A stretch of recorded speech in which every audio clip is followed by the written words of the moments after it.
expect Boris Johnson will take the keys to number 10, but he has shown time and time again that he isn't fit to be Prime Minister. Boris Johnson has only ever cared about Boris Johnson. Whether it is throwing people under the bus or writing a lie on the side of one, Britain deserves better than Boris Johnson.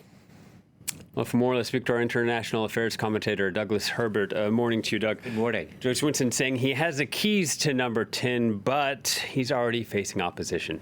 Yeah, Joe Swinson's comments there, you could almost call them charitable compared to what some other people are saying, even within Boris Johnson's own party. Look, this is already a leadership context that has left many Britons absolutely enraged and bewildered. 0.3% of the electorate choosing the next prime minister. We're talking about 160,000. That's the size of a small town.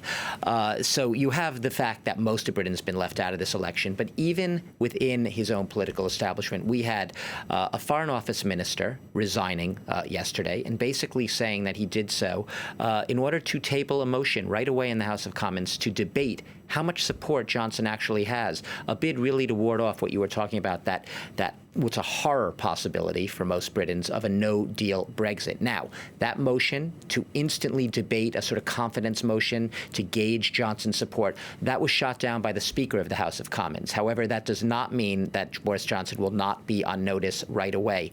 He is a man perceived by many as being a fabulist, i.e. a liar, a guy who's winged it for almost all of his political career, and the pure definition of opportunist, tacking with the wind, changing his positions, even with regard to Brexit, with the idea being that he made Brexit by leading the Leave campaign in 2016, and now Brexit is what has made him prime minister, but he's becoming prime minister at the most precarious time, and he's essentially going to be in the exact same situation as Theresa May, but perhaps facing an even more threadbare parliamentary majority, one that could collapse at any moment. So he's facing any number of risks on any number of fronts, and it's really, some say, just a matter of time before he's not just up against the fire, but perhaps having to hand back those keys to Downing Street. He's also a man that's been compared often to U.S. President Donald Trump.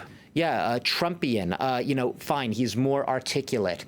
He's a former newspaper journalist for a conservative paper in Britain, albeit during that time he was a journalist in Brussels in Europe, and he sort of built the whole sort of myth of Europe making everyone's lives impossible, most of his articles being characterized as just outright lying. When it comes to Donald Trump, he does share that loose relationship with the truth that Donald Trump has, and he also shares a real, not just a populist bent, but an ability to say or do anything it takes in order to keep his base. And in this case, for Boris Johnson, his base is this hardcore, extremely hardcore pro-Brexit constituency, the constituency that has been voting for him, the 160,000 members that are going to decide this next election. But the reason that it's worrying many Britons is because if Boris Johnson seeks to hardwire himself to Donald Trump on many issues, especially, say, Iran, we've seen the tensions escalating in Iran in recent weeks, Iran seizing British tankers. How is he going to deal with that dossier? Because until now, Britain has really wanted to stay on board with the Iran deal and try to sort of adhere to the European common position. If he goes Donald Trump's way, all bets are off. This goes for climate as well, issues like that. So that's another worrying specter. Is Boris Johnson going to go the full Trump? And assuming he is the next prime minister, how long do you think Johnson will last? Well, I was talking about that motion that the foreign minister deputy who resigned was going to table. It was shot down.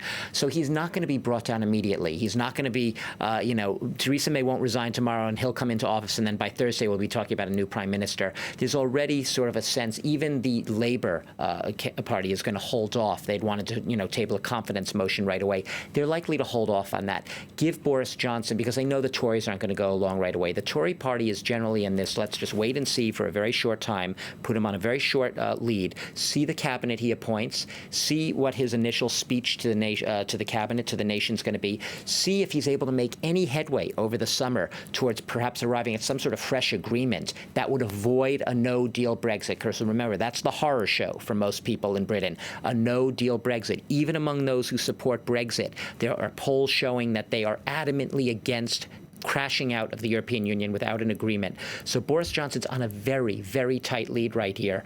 And if he gets through the summer and there is no confidence, there is no sense of a plan, and if he appoints to his cabinet very hardcore, hard Brexit ministers that aren't able to reach across the partisan divide, to reach out to the nation and show that he is, as the former Prime Minister Gordon Brown said he must be, a Prime Minister who serves the entire nation and not just an ultra-Brexit faction, unless he is able to do that, his days are really going to be numbered. I won't say he'll be the shortest-lived Prime Minister, but he could be out of there really by the autumn. And remember, that hard Brexit deadline is October 31st, and there's almost zero chance that Europe is going to be open in any way, because it's made it clear, to renegotiating that Brexit deal with Britain.